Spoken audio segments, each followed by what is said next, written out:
unprecedented rise in criminal activities in Nairobi. Nairobi, which has seen an upsurge in criminal activity. The rise in crime in Nairobi Central Business District. Nairobi County Governor Johnson Sakaja has formed a special squad vowed to engage the police, vowing that those found on the wrong side of the law will be dealt with accordingly.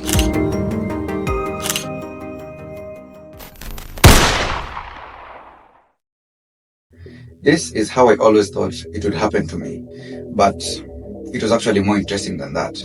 It all started when my laptop broke down and I had to take it for repair. Now, I had been referred to a laptop repair shop in Westlands, Nairobi. When I got there, the staff was super friendly, very professional, and after about 2 weeks, I received an email that my laptop was ready. I went to pick it on a Saturday afternoon, so I took my laptop bag, which my uncle had gifted me, and then I got there at around 1:30 p.m. in the afternoon. So they gave me my fully repaired laptop.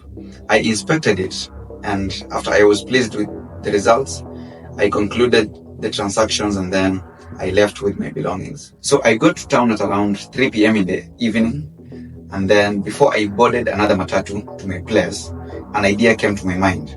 And the idea was, if I took another matatu to my place, I would spend 50 shillings and some 10 minutes to get to my place.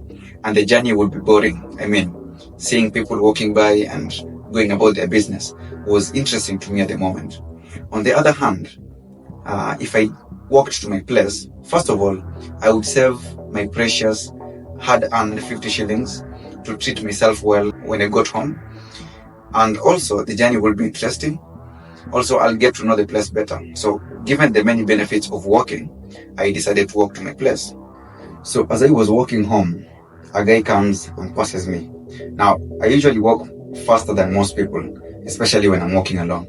So, on this day, I was actually walking quite fast.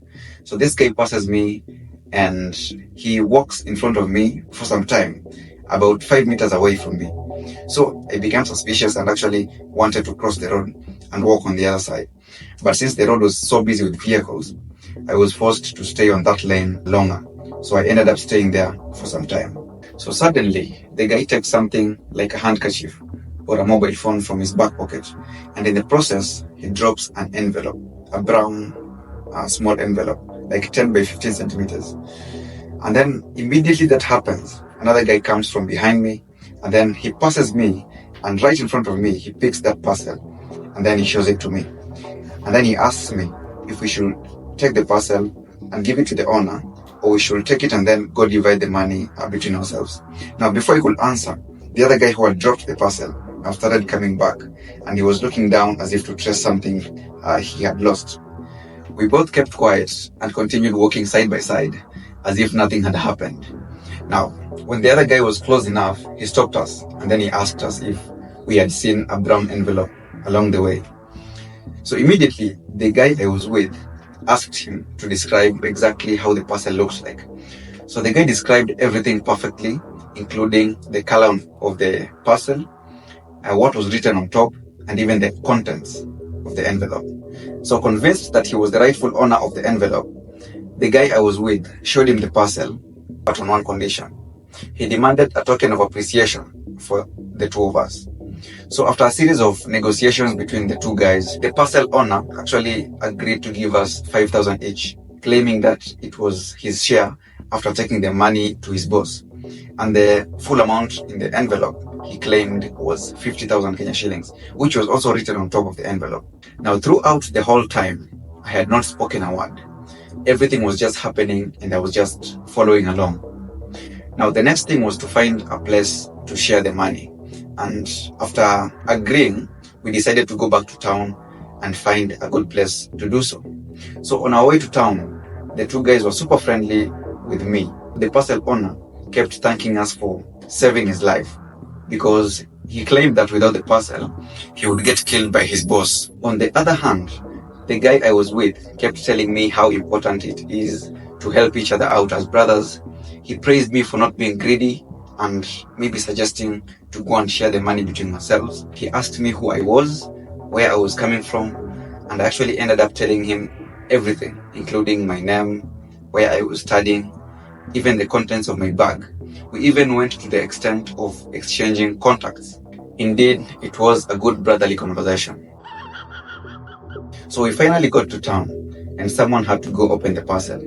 So one guy suggested that since I had a bag and a laptop inside, I should give them the bag as something to hold so that I don't run away with all the money. So what they suggested is I put my phone inside the bag and then give them the bag as I go with the bunch of money to go find a place, maybe in a washroom, a toilet somewhere, open the parcel, take our share and then bring back the balance to the owner. So that was the agreement. So I went with the envelope and found a public toilet somewhere. And then I paid 10 shillings at the entrance and then went inside to reap my benefits of being a good man. My heart was beating fast at this time. So I just opened one of the toilets and then got inside and closed the door behind me. So I began opening the parcel and you won't believe what I found inside. So inside the parcel or the envelope was a big newspaper which was folded nicely to look like a bunch of money. And there was a 50 shillings note which I was seeing through the transparent section of the envelope. So that was the only real money that was there in the envelope. So that was the exact moment that it really hit me that I had been robbed. So what I did immediately was I got out of the toilet, ran very fast to where I had left the two guys. And just as you might have guessed, there was no sign of any of them. Now, there were a lot of people around going about their business. And just to put it into perspective, Nairobi has a day population of over 6 million people. And this is according to Nairobi City County official website. So you can imagine the number of people walking around at the time.